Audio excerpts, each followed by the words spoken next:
Evan McPherson's almost win kick to Julio Jones' fall, the NFL has given us both wins and funny mistakes. These stories of early celebrations and showy acts gone wrong show the unexpected side of the NFL. Evan McPherson. The Cincinnati Bengals kicker decided to throw himself a little fiesta after nailing a 49-yard field goal attempt. Or so he thought.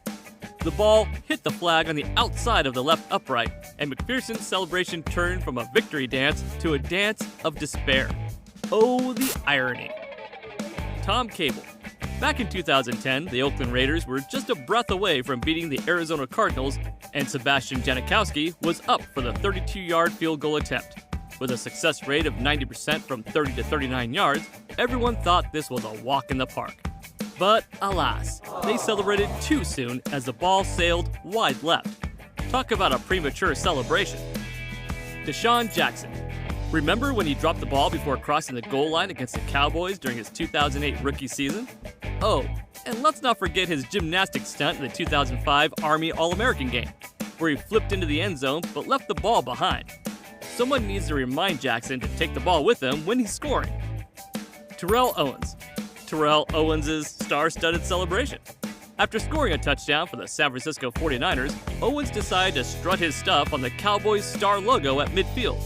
This ticked off Emmitt Smith, who replicated the act after scoring a touchdown. Owens, not one to be outdone, did the star celebration again, but was met with a crushing tackle by George Teague. It's a bird, it's a plane, it's Terrell Owens crash landing on the star. Leon Lett. Let's scroll down memory lane to Super Bowl 27, where Leon Lett made us all chuckle. In a 52-17 demolition of the Buffalo Bills, Lett picked up a fumble and was sprinting towards the end zone. But his showboating got the best of him as Don Beebe stripped the ball right before he could score. His attempt to set a Super Bowl record for points turned into a comic relief moment instead. Gus Frerotte. 1997. A year when Washington's quarterback Gus Frerotte decided that headbutting a cement wall post-touchdown was a killer idea. Spoiler, it wasn't. Poor Gus sprained his neck and had to exit stage left to the ER, leaving his team to play a symphony of crickets with a 7-7 tie against the Giants. While Frerodte's gridiron glory was overshadowed by his concrete confrontation, he surely headbutted his way into the annals of NFL facepalm fame. Bill Grammatica.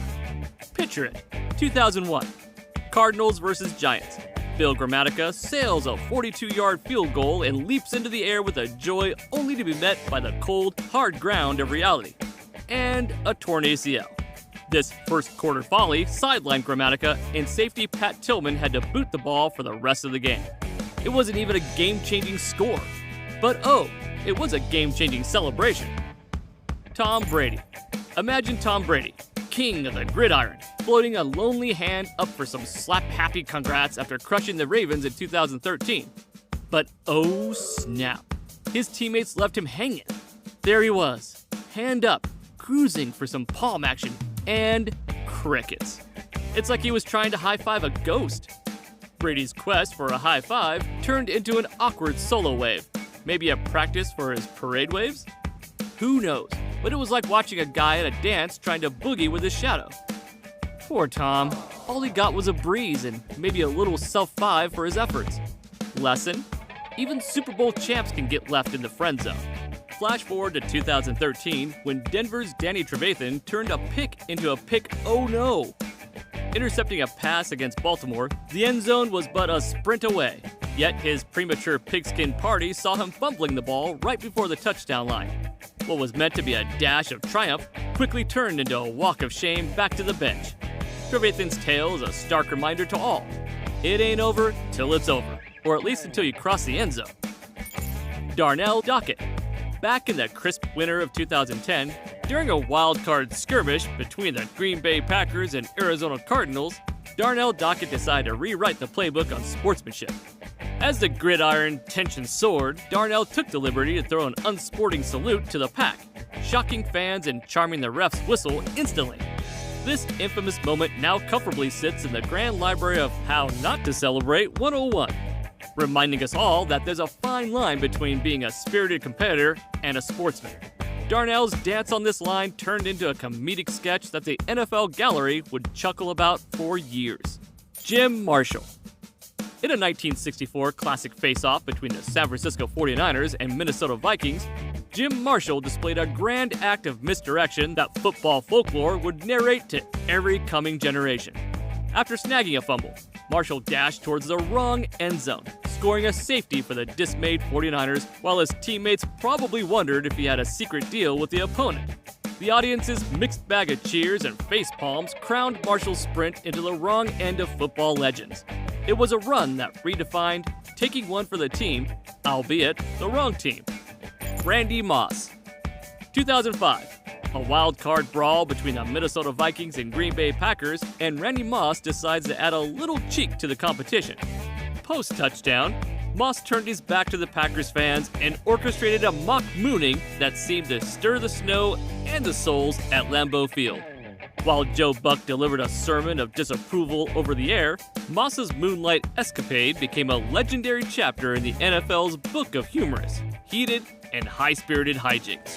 It was a gesture that highlighted the intense rivalry and the roller coaster of emotions that makes football more than just a game. Stevie Johnson. In what could be considered a funny or poor taste celebration, Stevie Johnson of the Buffalo Bills imitated Plaxico Burress by pretending to shoot himself in the leg after scoring a touchdown. The mockery backfired when Burress, playing for the Jets, scored a touchdown on the very next drive, and the Jets won the game 28-24. Danny Amendola. In 2012, while playing for the Rams, Danny Amendola celebrated a touchdown against the Minnesota Vikings with such enthusiasm that he spiked the ball into an usher's face, which was clearly unintentional, but nonetheless painful for the usher. Justin Tucker. The Baltimore Ravens and Cleveland Browns were neck and neck when Justin Tucker decided to add a dash of whimsy to the gridiron.